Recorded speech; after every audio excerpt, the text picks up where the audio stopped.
آپ نے سنا ہوگا کہ تحریک انصاف کے بہت سے رہنما جو ہیں وہ یہ بات بہت کھل کے کہتے ہیں کہ ہم اس حکومت سے یعنی کہ مسلم لیگ نون سے اس سیاسی حکومت سے بات نہیں کریں گے، ہم اسٹیبلشمنٹ سے بات کریں گے۔ اس کی وہ بہت سی وجوہات بھی بیان کرتے ہیں، لیکن اب رانا ثناءاللہ صاحب جو کہ اس حکومت کے ایڈوائزر فار پولیٹیکل افیئرز ہیں، وہ کیا کہہ رہے ہیں ذرا سنیں۔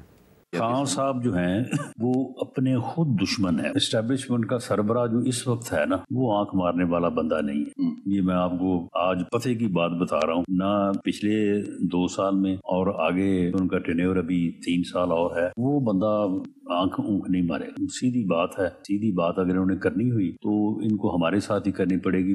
تو عمر ایوب صاحب، بڑا واضح میسج ہے تھرو رانا ثناءاللہ کہ آرمی سے تو آپ کی بات نہیں ہوگی، اگر ہوگی تو نون لیگ سے ہوگی، آپ کو ہم سے بات کرنی پڑے گی۔ میر صاحب، نون لیگ کے ساتھ محمود خان اچکزئی صاحب جو ہیں، ہمارے تحریک تحفظ آئین پاکستان، ان کو اتھارٹی دی ہوئی ہے، وہ کسی بھی پولیٹیکل پارٹی کے ساتھ بات چیت کر سکتے ہیں۔ ہمارا الائنس ہے، وہ بات کریں، ٹرمز اینڈ کنڈیشنز دیکھیں۔ اور بنیادی طور پہ جب یہ 26ویں آئینی ترمیم بھی چل رہی تھی تو میں نے تو کھلم کھلا بات کی تھی کہ ان کے اپنے لوگ جو اسپیشل کمیٹی کے رکن بھی تھے اور وہاں پہ تھے، وزیر قانون اعظم تارڑ کے پاس مسودہ نہیں تھا، پیپر نہیں تھا، وہ خود ڈھونڈتے پھر رہے ہوتے تھے۔ وہ کہتے تھے جی ہم لوگ انتظار کر رہے ہیں، ابھی تک آیا نہیں ہے، ڈرافٹ نہیں آیا۔ اور ہم لوگ کہتے تھے کہ جی 502 ورکشاپ سے آئے گا، کہاں سے آئے گا اور کون بنا رہا ہے، ان کو خود نہیں پتہ ہوتا تھا۔ اور مطلب بلاول بھٹو صاحب آ کے کہہ رہے ہوتے تھے کہ جی یہ نہیں، یہ پرانا ڈرافٹ نہیں ہے، یہ اور ڈرافٹ ہے۔ مطلب ان لوگوں کو خود پتہ نہیں ہوتا تھا۔ سو لہٰذا ریئلسٹکلی ان کو یہ تو جو بات کرتے ہیں اس پہ تو کوئی ریلائی کر ہی نہیں سکتا، ان کے ہاتھ میں کچھ ہے نہیں بنیادی طور پر۔ اچھا، تو ان کے ہاتھ میں کچھ نہیں ہے، تو جن کے ہاتھ میں بہت کچھ ہے وہ تو نہیں لگ رہا کہ آپ کو کوئی ریلیف دیں گے۔ دیکھیں جی، ریلیف ہم لوگ کسی سے مانگتے نہیں ہیں، انشاءاللہ تعالی ہم لوگ اپنی جدوجہد میں لگیں اور جب کنڈیشنز ہوں گی ریلیف خود بخود۔ اچھا، اب ذرا یہ بتائیں کہ جدوجہد ہے 24 نومبر کی جو کال ہے، اس کا مقصد کیا ہے؟ کیا ہے اس کا مقصد؟ 24 نومبر کی کال کا جس طرح آغاز میں بھی آپ نے جب اس سیگمنٹ کو شروع کیا تھا، آپ نے پوچھا تھا جی مقصد کیا ہے ہمارا، یہی کہ پاکستان میں آئین اور قانون کی بالادستی ہونی چاہیے۔ عمران خان صاحب اور ہمارے باقی جتنے لوگ ہیں جن کے خلاف غلط کیسز ہیں اور جن کو غلط امپریزن کیا ہوا ہے، جس میں ہمارے وائس چیئرمین مختوم شاہ محمود قریشی صاحب ہیں، ڈاکٹر یاسمین راشد صاحب ہیں، عمر چیمہ صاحب ہیں، میاں محمود الرشید صاحب ہیں، چودھری اجاز صاحب ہیں، ہمارے ملٹری کورٹس کے ساتھی ہیں، ہمارے حسان نیازی صاحب ہیں، بہت سارے اور ساتھی جو ہیں، ان ساروں کو رہا کیا جائے اور پاکستان میں آئین اور قانون کی بالادستی ہونی چاہیے اور فریش الیکشن۔ اچھا، اگر آئین و قانون کی بالادستی کو ہم سامنے رکھیں تو اگر کسی نے 9 مئی کے دن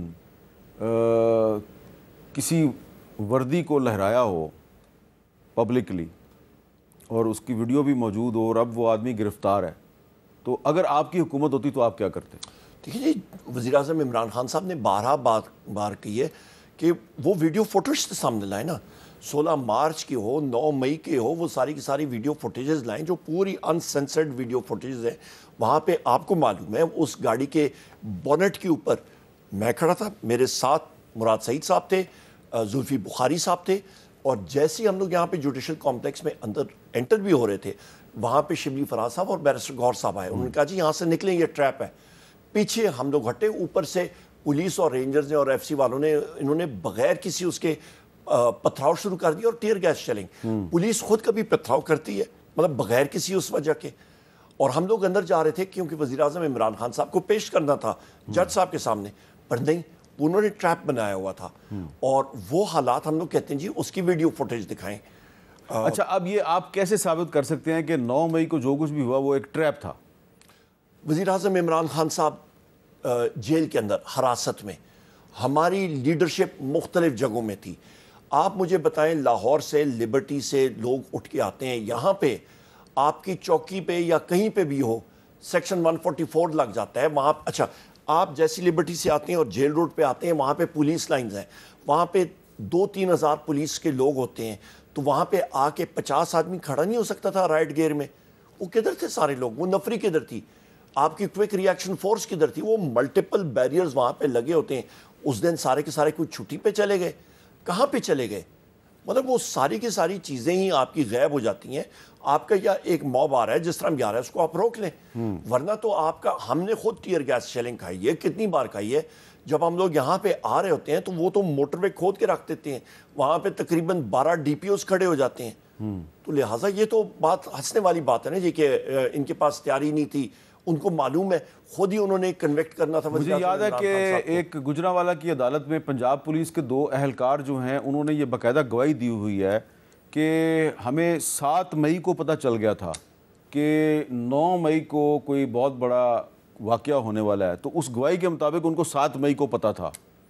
تو وہ یہ جسٹیفائی کر رہے ہیں کہ یہ جو ہم نے بہت سے جو رہنما ہیں تحریک انصاف کے, ان کو مختلف شہروں میں جو نامینیٹ کیا اس کی وجہ یہ ہے کہ ہمیں 7 مئی کو پتہ تھا کہ 9 مئی کو کچھ ہونے والا ہے. چلیں بڑی انٹرسٹنگ آپ کو بات سناتا ہوں.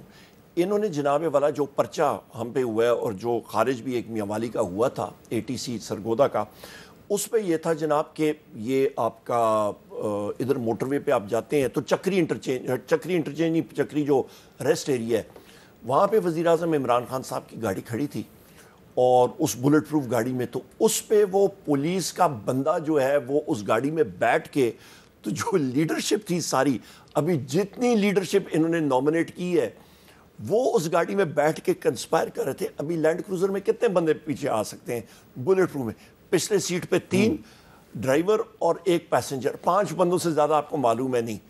ڈگی اس کی بند ہوتی ہے, تو وہ پولیس کا بندہ وہ جان پہچان جس کی نہ ہو وہ کدھر آ کے یہ بات سن سکتا تھا. مطلب یہ ان کی وہ ساری کی ساری کنسپیرسی جو انہوں نے پرچے ڈالے ہوئے ہیں وہ اس بنا پہ ڈالے ہیں. تو میر صاحب یہ تو ایک کہتے ہیں نا, ایک کیا کہتے ہیں مزاخانہ, ایک وہ بنایا ہوا ہے, مذاق انہوں نے بنایا ہوا ہے, مذاق خیز بات بنائی.